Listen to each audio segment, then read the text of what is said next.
नमस्कार, मैं मयंक त्रिपाठी आप सभी दर्शकों का स्वागत करता हूं आवाज़े हिंद के विशेष कार्यक्रम कोरोना लॉकडाउन और चर्चा में। आज हमारे शो का तीसरा दिन है जिसमें हमारा साथ देने के लिए, हमारे दर्शकों की जिज्ञासाओं को शांत करने के लिए हमारे साथ मौजूद हैं श्रीमान अनिल कुमार त्रिपाठी जी। सर, मैं आपका बहुत बहुत स्वागत करता हूं। धन्यवाद। दर्शकों से सर मैं आपका परिचय करा दूं कि श्रीमान अनिल जी पेशे से अध्यापक हैं, Saint Xavier senior secondary school Kannauj में कोऑर्डिनेटर हैं, जिसके साथ ही अध्यात्म और हिंदी साहित्य के जाने माने जानकार हैं। सर, प्रश्नोत्तरों की श्रृंखला से पूर्व मैं आपके सामने कुछ आंकड़े पेश करना चाहता हूं कि आज कोरोना संक्रमण के मामलों में वृद्धि हुई है और ये मामले करीब 15,859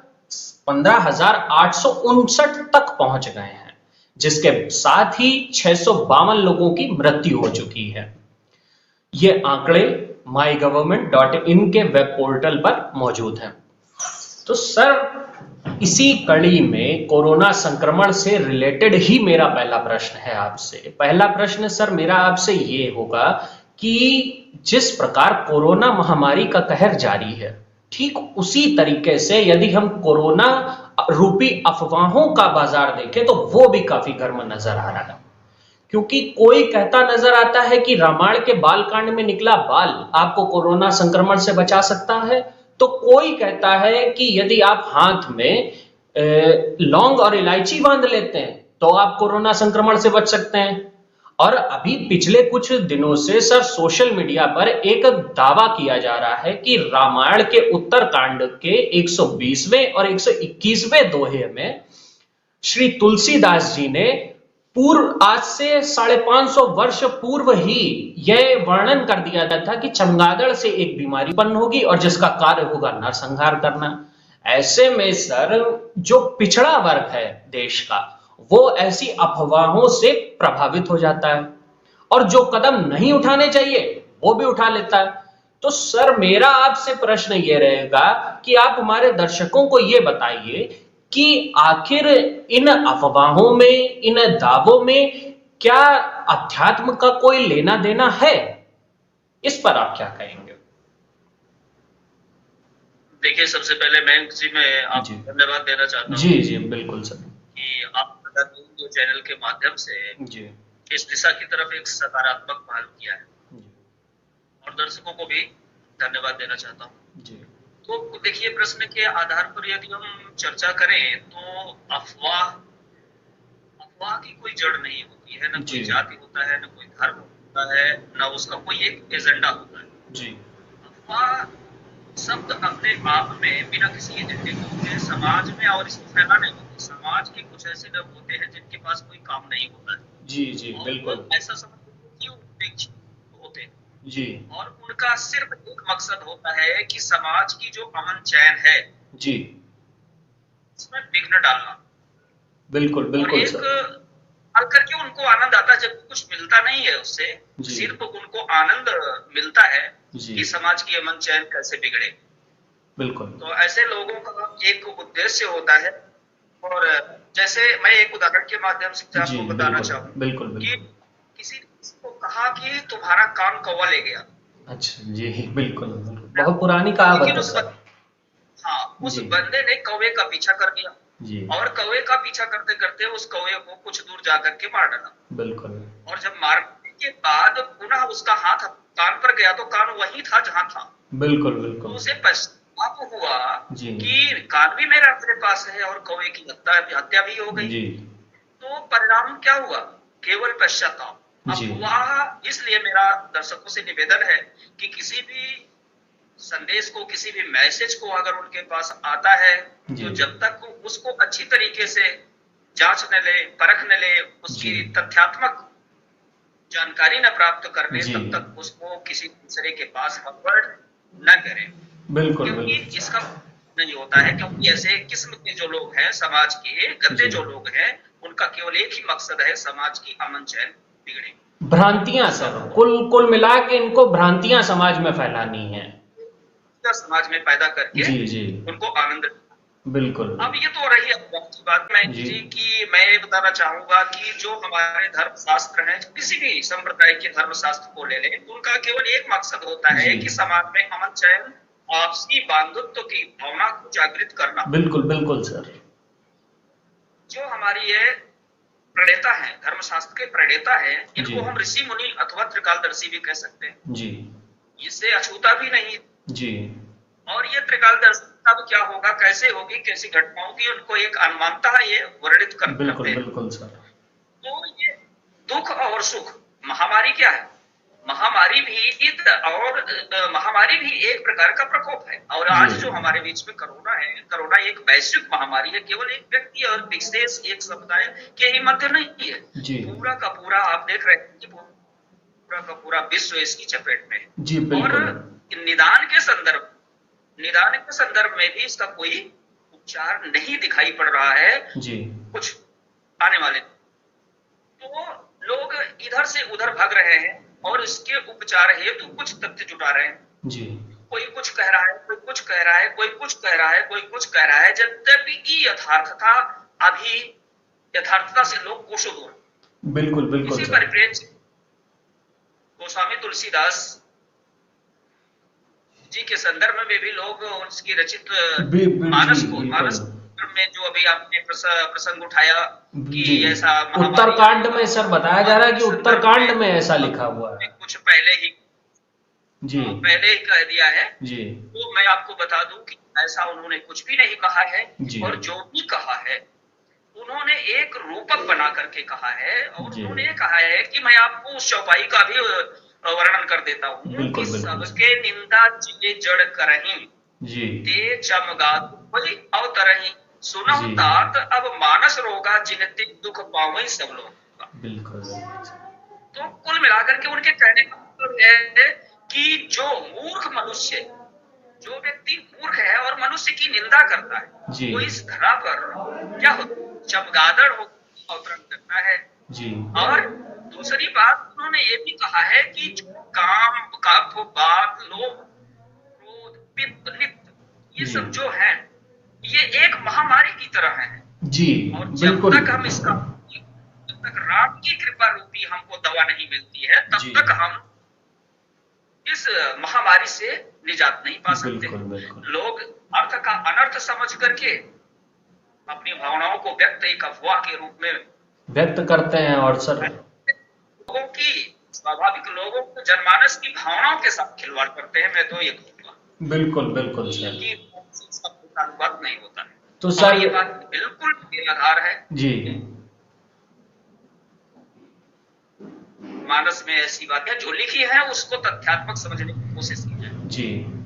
तो सर इसका हम ये मान के चले कि अध्यात्म से कोई लेना देना नहीं है, सिर्फ इनका काम ये है कि भ्रांतियां समाज में किस तरीके से फैलाई जाएं जी। निश्चित बिल्कुल। तो सर इसी कड़ी में मैं आपका ध्यान पाल घर में जो जूना अखाड़ा के 2 साधुओं की हत्या हुई उस पर केंद्रित करना चाहूंगा सर। उसी में बताया जाता है कि सूत्रों के मुताबिक पता चला है कि इसका एक कारण अफवाह ही थी, जिससे लोगों में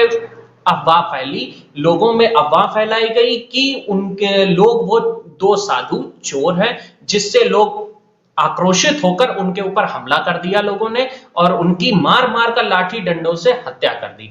अब सर सबसे बड़ी बात यह है प्रशासन भी वहां पर मौजूद था। इससे ज्यादा क्या शर्मनाक कांड हो सकता है सर?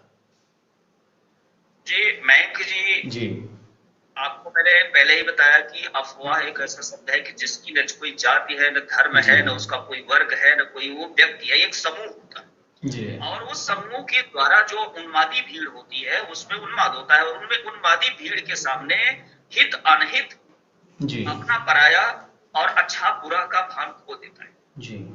अब मैंने भी उस घटना को देखा, टीवी पर देखा और संयोग से उसमें से एक व्यक्ति हमारे पड़ोस के भी रहे हैं जी जी। तो इससे थोड़ा सा और पढ़ा। तो इन परिस्थितियों में जो मैंने देखा कि भीड़ तो भीड़ होती है जी। और गलती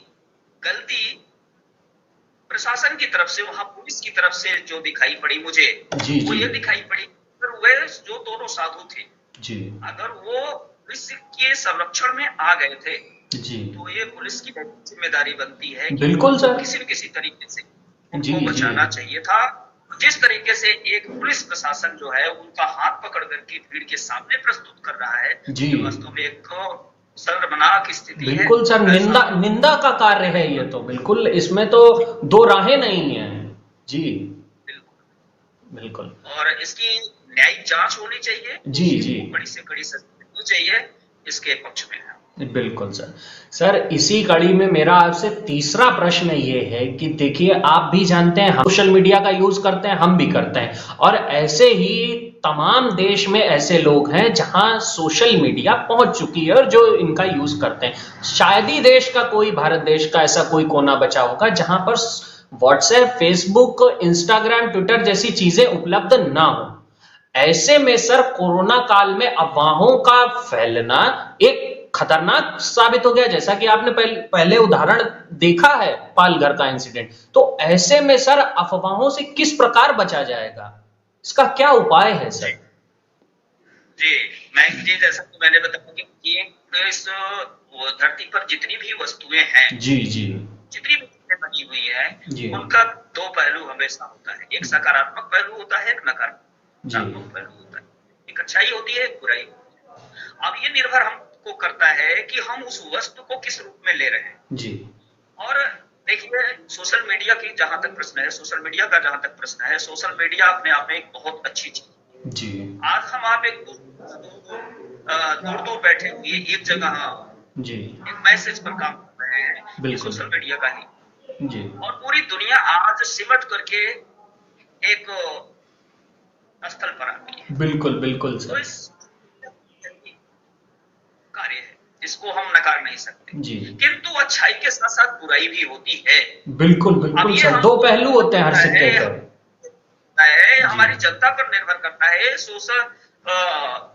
ये जो जितने उपकरण हैं, इनको यूज करने वालों पर निर्भर करता है कि वो कितने जागरूक हैं, कितने बुद्धिमान हैं, और कैसे उसको ले रहे हैं, उसको अपने हित के लिए ले रहे हैं जी या अहित के लिए ले रहे हैं, लोगों के विनाश के लिए ले रहे हैं, यह निर्भर करता है उनको। हाँ, ये जरूर है कि हम और हमारी सरकार को या जितने भी बुद्धिजीवी वर्ग है, जी इनको इसके सकारात्मक उपयोग के संदर्भ में लोगों को जागरूक करना चाहिए बिल्कुल कि, और उनको ये बताना चाहिए कि जो इसका दुरुपयोग कर रहे हैं, उनको बताना चाहिए कि इससे आपको कुछ मिलने वाला नहीं है, बिल्कुल और आप इसका दुरुपयोग न करिए, सदुपयोग करिए, तभी इसका आप पूर्ण रूप से लाभ उठा सकते हैं। अन्यथा आप भस्मासुर की कहानी तो सुने ही है, बिल्कुल बहुत बड़ी बिल्कुल शक्ति प्राप्त के बाद लास्ट में उसका विनाश ही हुआ। जी तो जी मेरा हाथ पकड़ के निवेदन है सोशल यूजर से जी जी बिल्कुल कि सर, वो इसका प्रयोग अपने अपने कल्याण और जन कल्याण के लिए करें, बिल्कुल भस्मासुर बिल्कुल की सर। तरह देश का, राष्ट्र का और अपना विनाश करने के लिए।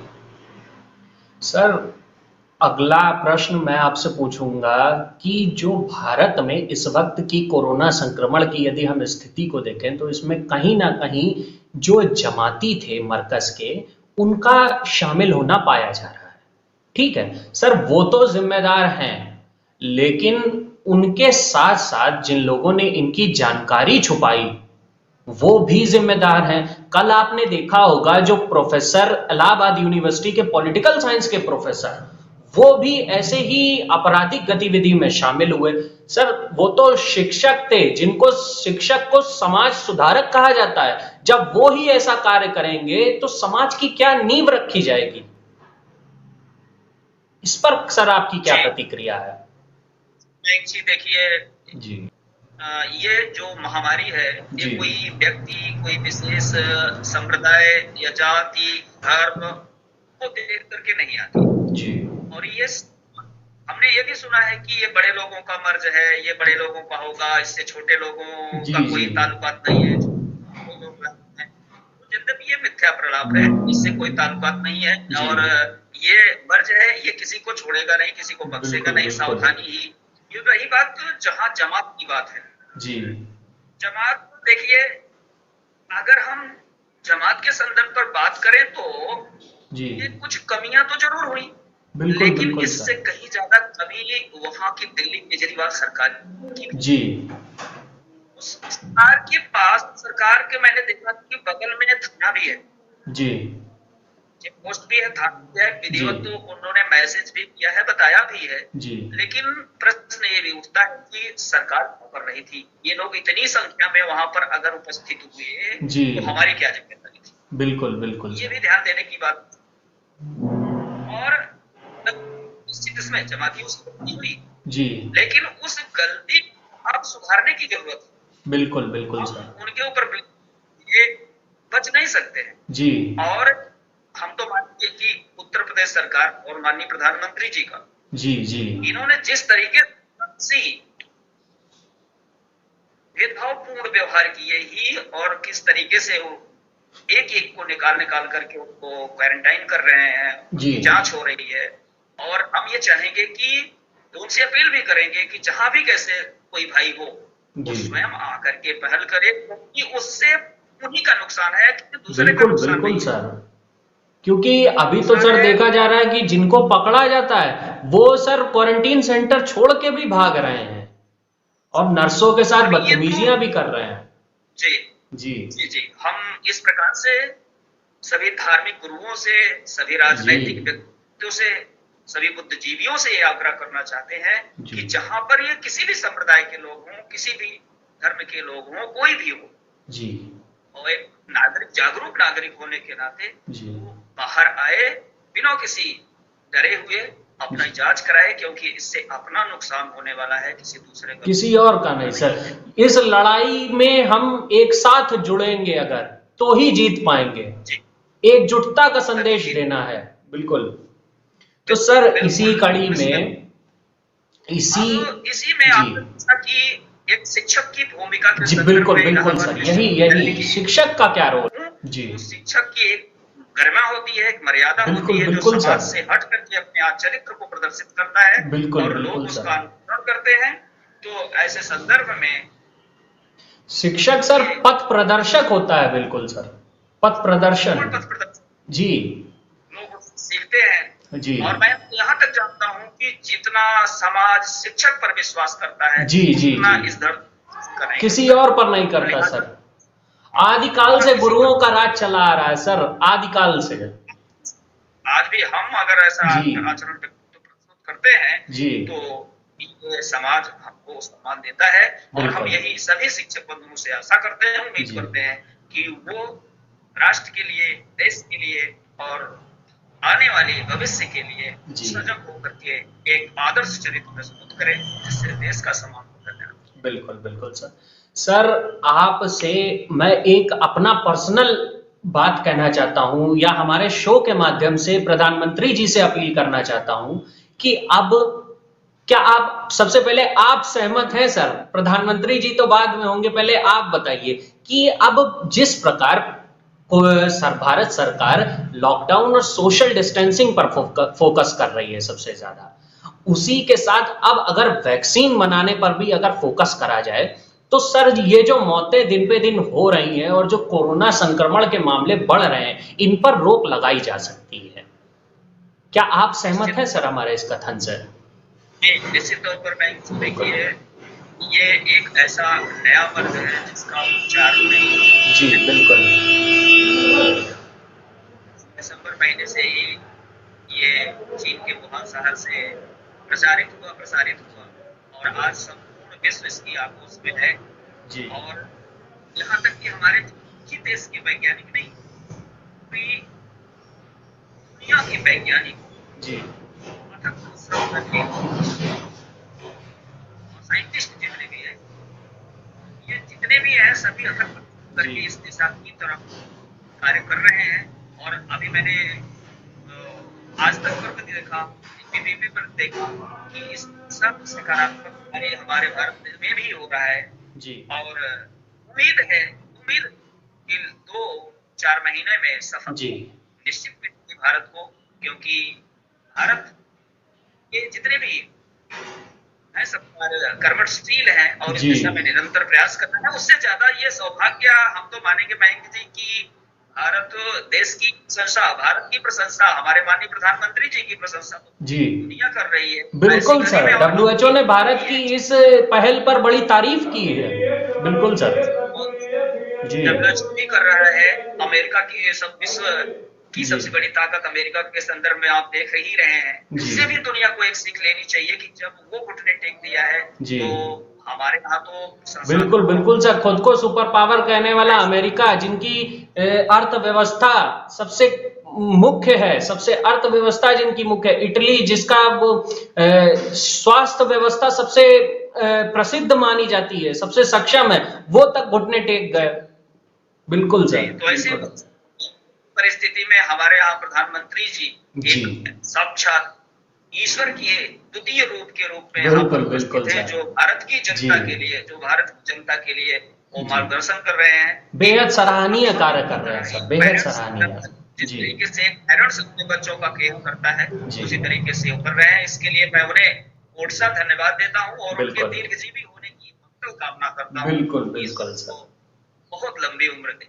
जी सर, वक्त तो हो चला आपसे विदा लेने का, लेकिन सर जाते जाते बस आपसे आखिरी गुजारिश और एक मशवरा आपसे मांगता हूं कि हमारे दर्शकों को कुछ ऐसा बताइए कि जो लॉकडाउन में इन अफवाहों का फैलाव कर रहे हैं, तो संयम के साथ किस तरीके से कार्य लिया जा सकता है।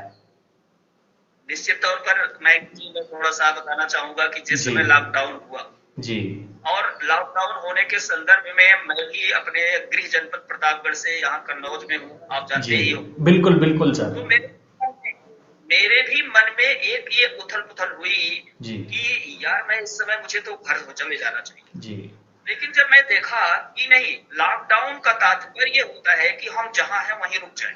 बिल्कुल बिल्कुल, क्योंकि अगर एक स्थल से दूसरे स्थल की तरफ गए तो वो ट्रांसफर हो जाएगा जी। बिल्कुल, लॉकडाउन का जो अर्थ है, लॉकडाउन की जो परिभाषा है जी, वो जो है टूट जाएगी, वो खत्म हो जाएगी, उसकी औचित्य नहीं हो जाएगी जी।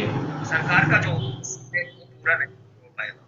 बिल्कुल। तो हम ये सभी इस आजादी हिंद चैनल के माध्यम से सभी दर्शकों का और इसमें जितने भी लोग हैं उन सबका आभार जताना चाहता हूँ जी, और ये मैसेज देना चाहता हूँ कि इस लॉकडाउन विषम परिस्थिति में, जो सामान्य परिस्थिति नहीं है, इस विषम परिस्थिति में जी आपके और आपके सहयोग की अपेक्षा है।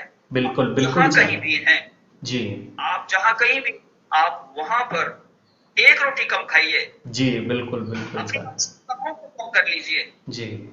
लेकिन हाथ जोड़ करके निवेदन है जी कि आप जहाँ हैं वहीं रहिए और जो सरकार की हमारा एडवाइजरी है उसका पालन करें सर। बिल्कुल बिल्कुल। एक कोरोना से बचने का वर्तमान समय में तात्कालिक उपचार है जी। मैंने आपको बताया कि ये इतना जी स्वाभिमानी महामारी है, बिल्कुल बिल्कुल सर, लेने नहीं जाओगे जी, बिल्कुल मिलेगा नहीं। इसलिए घर पर रहिए, सुरक्षित रहिए और जी अपने को सुरक्षित रखिए, हम सबको सुरक्षित रखिए, देश को सुरक्षित रखिए। बिल्कुल बिल्कुल। इसी के साथ जी आजादी हिंद के सभी जी को और दर्शकों को बहुत बहुत धन्यवाद ज्ञापित करता हूँ। मैं आपको पूरा धन्यवाद ज्ञापित करते हुए आपकी मंगलमय भविष्य की कामना करता हूँ। बहुत बहुत धन्यवाद सर, बहुत बहुत धन्यवाद, बहुत बहुत धन्यवाद सर हमारे साथ जुड़ने के लिए, हमारे दर्शकों को अफवाहों और जो झूठ में सच्चाई में भेद बताने के लिए बहुत बहुत शुक्रिया सर, आपका आभार हमारे दर्शकों के साथ जुड़ने के लिए, हमारे साथ जुड़ने के लिए। ऐसे ही तमाम खबरों को सुनने और देखने के लिए बने रहिए हमारे साथ और देखते रहिए आवाज़े हिंद। नमस्कार।